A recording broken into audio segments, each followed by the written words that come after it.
Olá pessoal, sejam bem-vindos à nossa terceira aula de programação. Caso você não tenha os arquivos da aula passada, você pode estar baixando eles nos vídeos da aula passada para que você possa estar acompanhando na aula de hoje. Então, abrindo aqui o nosso visual, nós temos o código da aula passada. E relembrando o que a gente falou, nós falamos sobre os tipos de variáveis que a gente possui e fizemos aqui um esquema básico de entrada de dados e em seguida de saída deles. Na aula de hoje, vamos falar um pouquinho sobre estruturas de decisão, de repetição e vamos aprender a fazer algumas operações matemáticas com as nossas variáveis. Então, em primeiro lugar, eu vou apagar todo esse código aqui, porque na aula de hoje ele não vai ser útil. E vou estar apagando aqui também as nossas variáveis, ficando com o nosso código padrão de sempre. Então, em primeiro lugar, o que a gente vai precisar é entender o que é uma estrutura de repetição e por que ela é útil. Vamos pensar da seguinte forma. No programa que a gente fez da última vez, a gente sempre pediu uma coisa para o usuário, salvava na memória e em seguida exibia para ele essa informação. E se a gente precisasse, de alguma forma, depois que a gente recebe uma informação do usuário, checar o conteúdo dessa informação, tomar uma decisão a partir disso e, dependendo da decisão que a gente tome, a gente vai fazer uma coisa X ou uma coisa Y. Como a gente faria isso? Para isso, existe uma estrutura que toma decisões para a gente no nosso programa. E é ela que a gente vai estar começando aprendendo aqui hoje. O nome dessa estrutura é se. Essa é uma estrutura de decisão. Então, vamos começar aqui o nosso programa. Primeiro com um escreva. E vamos pedir para o nosso usuário, por exemplo, informar a idade dele. Então, digite sua idade. Agora aqui a gente vai fazer que ele leia. Como nós precisamos de uma variável para a gente armazenar a idade dele, vamos criar aqui idade, inteiro, como a gente viu na aula passada. Agora a gente pode vir aqui no leia e dizer para ele salvar o conteúdo de idade, o conteúdo do que o usuário digitar na variável idade. Certo, até aí a gente tinha visto nas aulas passadas, tudo bem, é tranquilo. Agora, como que a gente vai fazer? O que será feito? Nós vamos pegar essa idade e nós vamos analisar ela. Se a idade do usuário for maior do que 50 anos, nós vamos imprimir uma mensagem que será: você é velho. Se a idade for menor do que 50 anos, nós vamos imprimir outra mensagem que será: você é jovem. Então, nós vamos utilizar a nossa estrutura de decisão. Ela tem a seguinte assinatura: se, abrindo parênteses, nós vamos colocar a nossa variável, que é meio que o pilar dessa decisão, idade, e aqui a gente vai usar um operador matemático, que é o maior que. Ali a gente está colocando maior, e aqui nós vamos colocar o número 50. Aqui da frente, depois do nosso parênteses, nós vamos escrever então. Certo, pessoal? Então vamos ver se a gente consegue compreender o que essa linha está dizendo. Se idade for maior do que 50, então faça alguma coisa aqui embaixo. Então vai ser algo bem simples. Como a gente consegue ver aqui, a gente vai digitar a idade, ele vai ler ela e ele vai comparar. Se isso daqui retornar verdadeiro, ou seja, se a idade que for digitada for maior do que 50, a gente vai escrever na tela para o usuário: você é velho.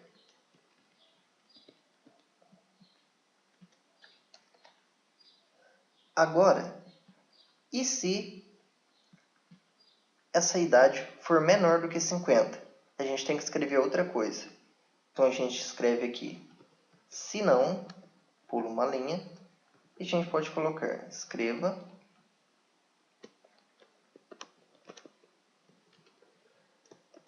você é jovem.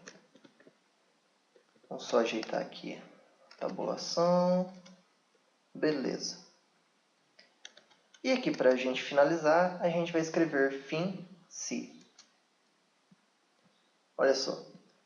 Então, vamos analisar mais uma vez o que a gente está fazendo.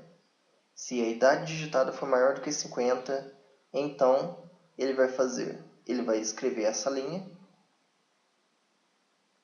E se a idade for menor do que 50, ele vai escrever essa linha. Como isso funciona? Quando essa condição é verdadeira, o que está aqui embaixo dessa linha e acima do sinão é feito. E o que está aqui entre o sinão e o fim sim não é feito. Ou seja, a idade, se for, por exemplo, 60, ele vai escrever apenas você é velho. E isso daqui vai ser como se não existisse. O programa ignora essa parte. Se for o contrário, se a idade for menor do que 50, ele ignora essa parte, porque é o teste que deu falso, e entra aqui no segundo caso e escreve isso daqui. Vamos ver isso em ação, apertando o F9. Vamos colocar aqui 20. Olha só. 20 e ele escreveu é jovem, acompanhando aqui no código. Se, como eu tinha dito, quando a gente digita um número, aqui é como se tivesse escrito 20 ao invés de idade. Então, ele faz a comparação. 20 é maior do que 50? Não, isso é uma coisa falsa. Ou seja, ele ignora essa parte, vem para o senão e faz o que estava escrito ali. Chega no fim si, não tem mais nada, terminou a execução do programa. Vamos ver o outro caso agora. Vamos colocar 60, por exemplo. Olha só. Agora ele olhou. 60 é maior do que 50? Ok, isso é verdadeiro. Então ele veio e escreveu uma mensagem. Você é velho. Ignorou o que tinha aqui dentro do senão e terminou a execução do programa. Essa é a estrutura de decisão se. Como vocês podem ver, você pode fazer testes com ela, que envolvem, no caso aqui, uma variável do tipo inteiro e um número do tipo inteiro. Caso o retorno disso daqui seja verdadeiro, ela executa a primeira parte, se não, a segunda parte. Agora, prestem bastante atenção. Eu fiz a comparação aqui entre uma variável do tipo inteiro e um número. Isso é uma coisa válida. Agora, e se a gente tentasse fazer a comparação com uma letra ou uma palavra? Será que isso ia funcionar? Não, porque a gente vai estar fazendo a comparação entre uma variável do tipo inteiro e aqui entre um conjunto de letras, que é o tipo caractere. Isso não funciona. Mesmo que você execute o programa e ele te dê um resultado, em uma linguagem de programação real, isso não daria certo. Então, entendam, sempre que você vai fazer uma comparação, tem que ser entre tipos iguais. Do contrário, não funciona. Certo, outra coisa que a gente pode estar fazendo, voltando aqui para os 50, é criando um se dentro de outro se. Então, ao invés de a gente vir aqui e imprimir uma mensagem, a gente pode fazer outro. Por exemplo, se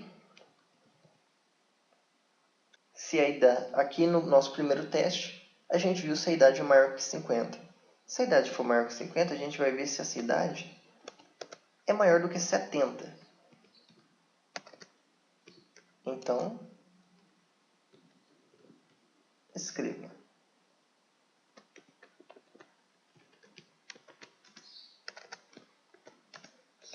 Você é muito velho.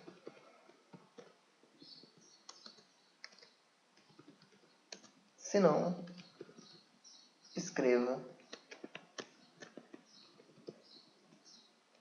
Você é velho. Ajeitando aqui a indentação. E olha só, agora a gente tem um primeiro se, que faz um primeiro teste. Caso esse teste dê verdadeiro, ele cai nesse segundo teste aqui. E funciona da mesma forma. Se caso o teste dê falso, ele pula direto para cá. Apenas uma coisa que faltou aqui. A gente nunca pode esquecer de colocar o fim se aqui para fechar. Então, se a gente der um F9 agora, vamos colocar exatamente 60. Olha, 60 ele vai ter que imprimir e você é velho. Bacana, funcionou. Vamos tentar colocar 90, por exemplo. O problema que deu aqui, pessoal, é um hábito de praticamente qualquer programador. Eu coloquei um ponto e vírgula aqui no final da linha. Por que isso? Porque em linguagens de programação reais, na maioria delas, você sempre termina uma linha com ponto e vírgula. No caso dessa linguagem aqui, não tem ponto e vírgula. E por força do hábito eu acabei colocando 1. Então desculpa aí, galera. Executando novamente, vamos lá, 90. E bacana, ele imprimiu o você é muito velho. Então funciona direitinho. Então, pessoal, é isso daí. Você pode estar criando uma estrutura de decisão e dentro dela pode estar criando outras e outras. Sempre que uma dentro da outra e vai ficando um negócio bem bacana. Se a gente transportar esse código aqui para o senão, funciona também, só que não vai fazer sentido lógico. Por quê? Pensem comigo. Aqui no primeiro teste, a gente está vendo se a idade é maior do que 50. Se a gente cair no senão, significa que a idade é menor do que 50. Logo, vai ser impossível a idade ser maior do que 70. Então, nem faz sentido colocar esse código aqui no senão. Ele sempre deve estar aqui. Então, isso é uma das coisas que você deve estar sempre prestando atenção enquanto você programa. Se o código que você está criando, se ele faz sentido. Se ele não fizer sentido, não vai dar muito certo. Não vai acontecer o que você espera na execução do programa. Bom, pessoal, existe uma outra estrutura de decisão que é chamada de switch. Se eu não me engano, nessa linguagem, o nome da estrutura é escolha. Vamos só checar aqui. Sim, esse é o nome da estrutura.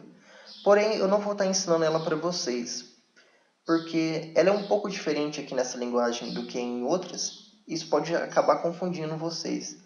Então, por enquanto, vamos ficar apenas com o se. E um exercício aí para vocês.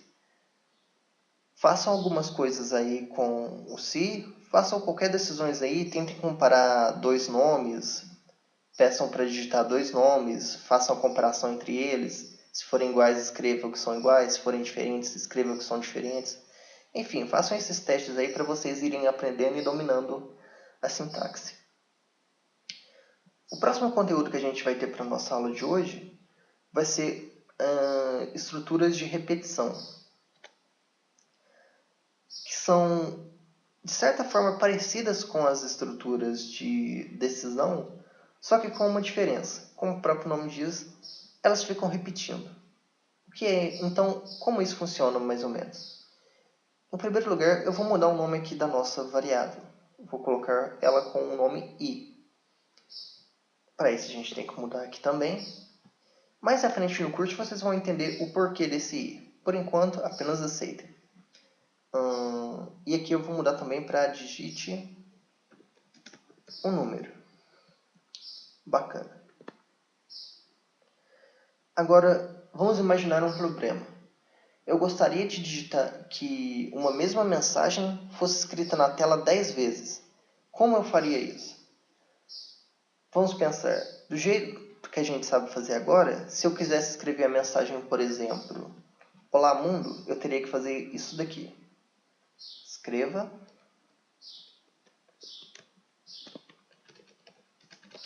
Olá Mundo. Deixa eu ler e colocar o ponto e vírgula de novo. Opa, aí sim. E teria que repetir aqui 10 vezes a mensagem na tela para ela ser escrita na tela 10 vezes. Porém, olha só a quantidade de código que a gente tem que fazer para fazer uma coisa relativamente simples. Como que a gente pode fazer isso gastando apenas uma linha desse escreva Olá Mundo? Usando uma estrutura de repetição. Então a gente pode apagar isso daqui. E vamos à nossa estrutura. O nome dessa estrutura é enquanto. Faltou um N ali. Enquanto. E aqui a gente vai colocar a nossa condição. Como eu quero que ela vá a um número específico de vezes, eu vou colocar enquanto a nossa variável i for menor do que 10. Aqui embaixo eu vou colocar um faca, que é faça.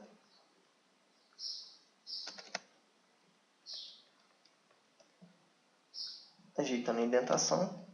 E aqui a gente pode colocar um fim enquanto. Agora vamos ver como está o nosso programa. A gente vai escrever um número qualquer na tela e ele vai escrever essa mensagem 10 vezes na tela para a gente. Então, F9.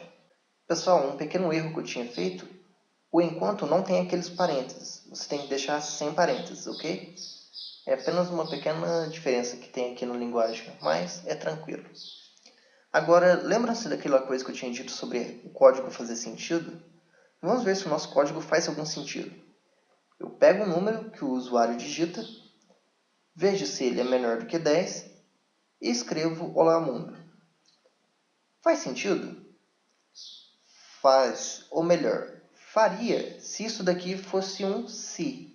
Como é um enquanto, isso pode ser um problema, na verdade um problemão para o nosso programa. Por quê?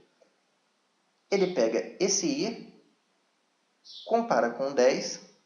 Se isso daqui retornar verdadeiro, ele vai escrever Olá Mundo. Só que, diferente do se, depois que ele escreve o Olá Mundo, ele não sai daqui e continua a execução do programa. Ele volta para essa linha aqui de cima. Compara de novo. Se retornar verdadeiro de novo, ele escreve a linha de novo. Vem aqui, volta aqui, compara de novo, escreve de novo. E fica nesse ciclo infinitamente. Enquanto essa condição aqui não retorna falso, ele fica escrevendo isso daqui. Ou seja, se a gente executar o programa do jeito que ele está aqui, ele vai retornar um loop infinito e vai ficar executando o Olá Mundo eternamente, sem parar. Então, o que a gente tem que fazer? A gente tem que fazer um decremento do nosso i. Como que a gente vai fazer isso? A gente vai colocar aqui o i, vai colocar um 2 pontos igual, vai colocar o i de novo, e a gente vai colocar um menos 1. Então, o que vai acontecer agora? Acho melhor a gente colocar um mais 1, né? Então, o que vai acontecer agora? Quando a gente digitar o i, que eu vou iniciar ele com 0, o programa vai fazer o teste aqui. 0 é menor do que 10? Verdadeiro. Ele vai escrever Olá Mundo e vai cair aqui na linha de baixo. Daí, essa linha funciona da seguinte forma. Ele vai pegar o conteúdo de i, que no caso vai ser 0, vai somar com 1, ou seja, o resultado disso será 1, e esse resultado vai ser colocado dentro da variável i, e então ele vai sair daqui. Nesse momento, o valor de i vai deixar de ser 0 e vai passar a ser 1. Daí ele vai voltar para cá, vai comparar o 1 de novo, vai escrever Olá Mundo, vai chegar aqui, aqui vai estar com o valor 1, ele vai somar 1 em 1, o resultado será 2, e vai passar a valer 2. Ele vai comparar 2 com 10, vai escrever, vai virar 3 e assim vai, até o valor virar 10. Quando ele virar 10, ele vai sair do loop e ele vai parar de escrever. Então, vamos fazer esse teste. Apertando F9 aqui, vamos colocar 0. Olha só, pessoal, ele escreveu aqui 1, 2, 3, 4, 5, 6, 7, 8, 9, 10 vezes. Exatamente o que a gente queria. E se a gente quiser que ele escreva apenas uma vez com esse código? A gente coloca o valor 9. Olha só. Qual outra forma que a gente pode fazer esse código para que ele fique mais bonito? A gente pode fazer da seguinte forma. A gente pode vir aqui em cima.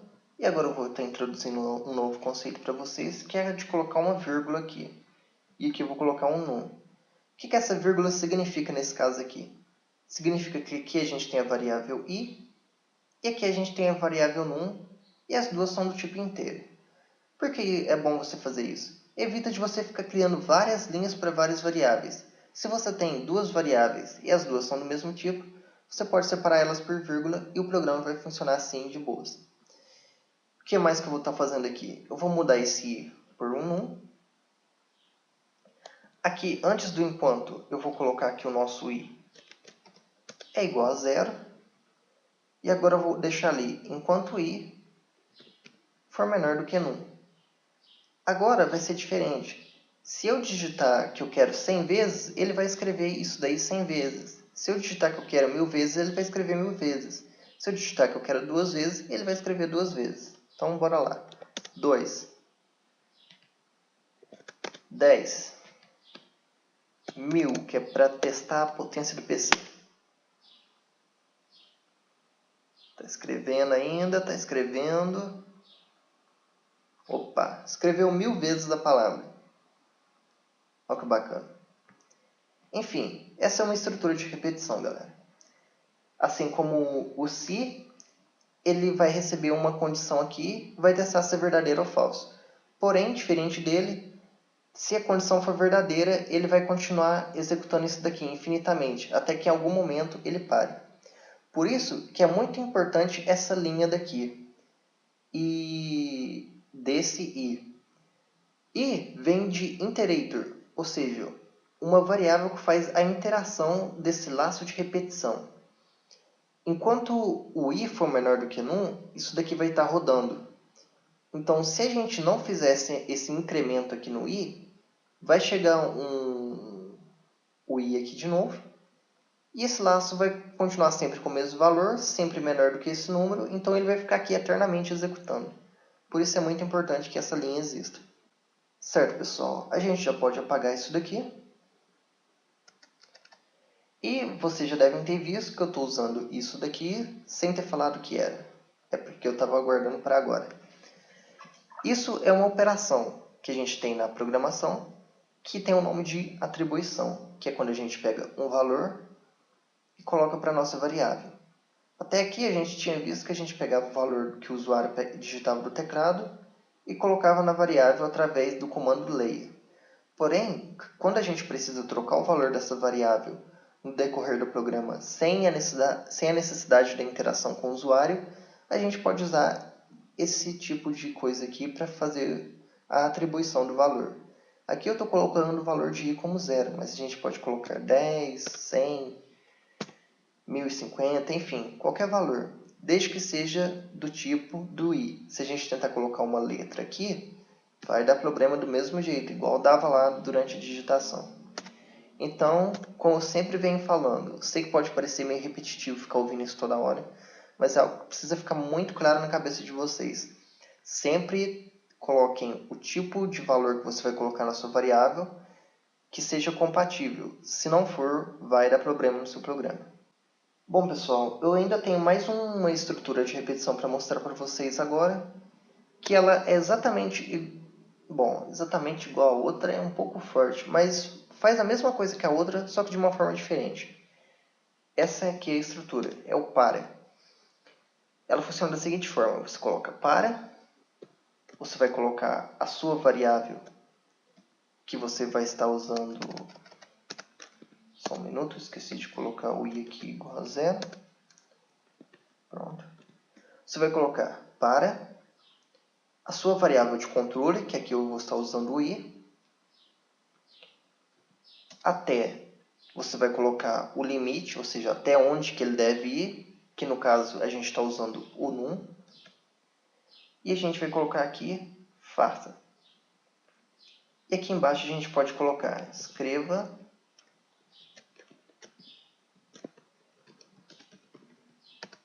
olá mundo. Aí você deve estar se perguntando, opa, faltou a gente colocar o fim para aqui. Aí você deve estar se perguntando, cadê aquela linha que eu falei na estrutura passada que era tão importante? Pois é, aquela linha ela meio que é embutida nesse para. Ou seja, você não precisa digitar ela. Quando você coloca esse i até alguma coisa, ele meio que já entende que ele tem que estar aumentando o valor desse i. Então, quando você coloca assim, ele vai executar o número de vezes já certinho. A gente pode fazer o teste aqui, 10. Só um probleminha aqui, pessoal. Erro de sintaxe, é algo normal. A gente tem que colocar aqui o início de i, mesmo já tendo atribuído o valor dele ali.